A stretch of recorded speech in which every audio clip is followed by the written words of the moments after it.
Hello, everyone. I'm William Brent from Power for All. We're happy to be joined in conversation by Bart Hartman, founder and CEO of Knott's Solar Lamps, which recently signed an exciting deal to set up a new facility to assemble 100,000 solar lighting products in Rwanda. Mr. Hartman is a former management consultant at McKinsey, a co-founder of the 800 million euro microfinance investment fund Triple Jump, and a veteran of the solar sector in Africa. Thanks so much for joining us, Bart. Hello. As we all know, there are many companies already who are making high quality branded solar lighting products. D-Light, Good Light Planet, many of the partners in the Power for All campaign. At Knott's, what do you see as this opportunity or new opportunity to manufacture and assemble solar products in Africa? Indeed, there are many companies selling and distributing solar products, and most of these products are currently manufactured in China. But if you look at the performance of all these companies together, including ourselves, we are not so successful, especially not in Africa, because the production of solar systems is more or less stagnating, since the number of systems sold and installed per year is about equal to the growth of the population. So we have been thinking hard, how can we achieve a quantum leap? And logically thinking, then you have to do something different than we have done and the other companies have done during the past 10 years. And we concluded to achieve such quantum leap and to achieve 100% access to electricity for families through solar home systems, you also need governments. They need to create an enabling environment that allows the companies to be successful. And we started in 2011 in Mali. Unfortunately, we had to close there. 2014, we started in Rwanda. Then I met with the president, and he was very open to the idea to, in a relatively short term period of time, to replace all kerosene with solar lamps. And when we developed the plan together with the government, and to get the enthusiasm of the government, we concluded we have to do something extra, and this extra is local manufacturing. So for us, local manufacturing is in essence a means to get the ear of the government and the enthusiasm of the government to support solar companies to achieve a quantum leap in penetration. And it will be challenging so that we did a lot of research together with our Chinese partner to achieve the same quality level. That's possible. That's not so difficult. Price level will be more challenging, and to achieve 30 to 40% local content, that is possible. But the starting point is to get the enthusiasm of the buy-in of the government, initially Rwanda and later on also other governments. Yeah, interesting. So on that point, I mean, why did you settle on Rwanda? There are many other countries in sub-Saharan Africa who have a high demand for these types of products, big issues in terms of rural electrification and achieving 100% electrification. Curious to understand why Rwanda. Were there any policies that were beneficial from a manufacturing perspective? Do you think that they are more amenable? Is there a specific reason why you landed there?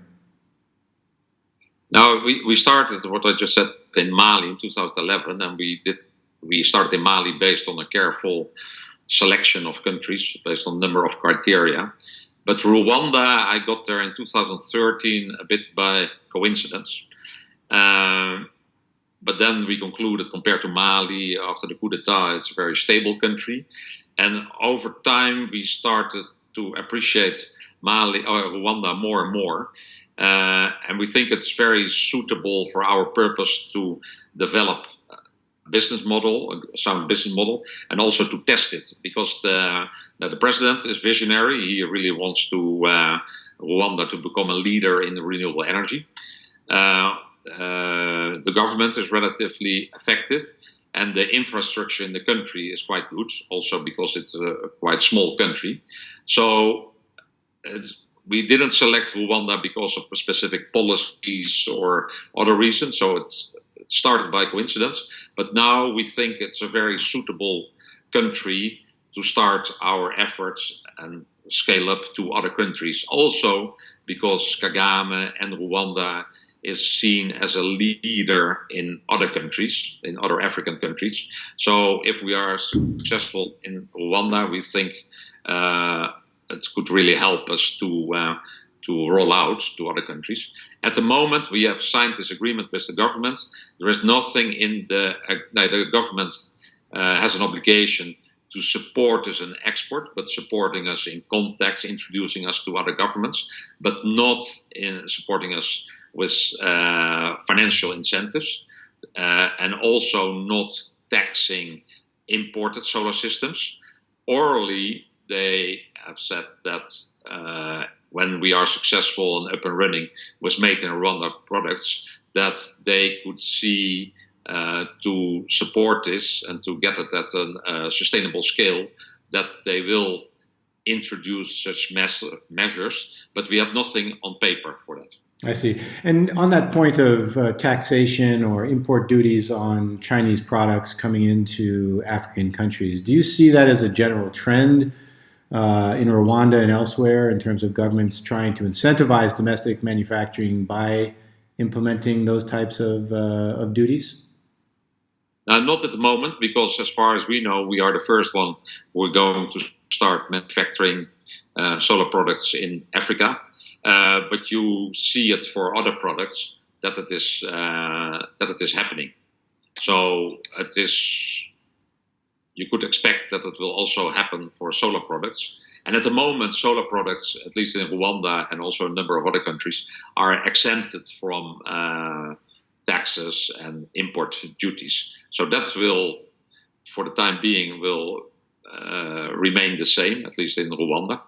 But when we are successful with our local manufacturing, then that might change. But again, we have nothing in writing on that from the government.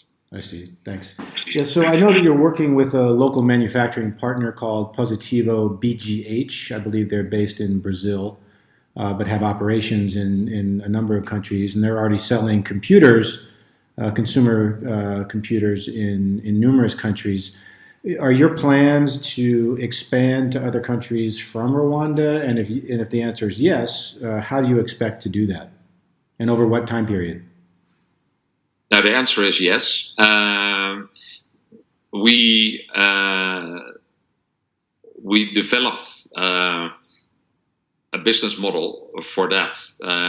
So we concluded our goal is to achieve scale in Africa, but if we want to set up companies in each country, that takes far too long.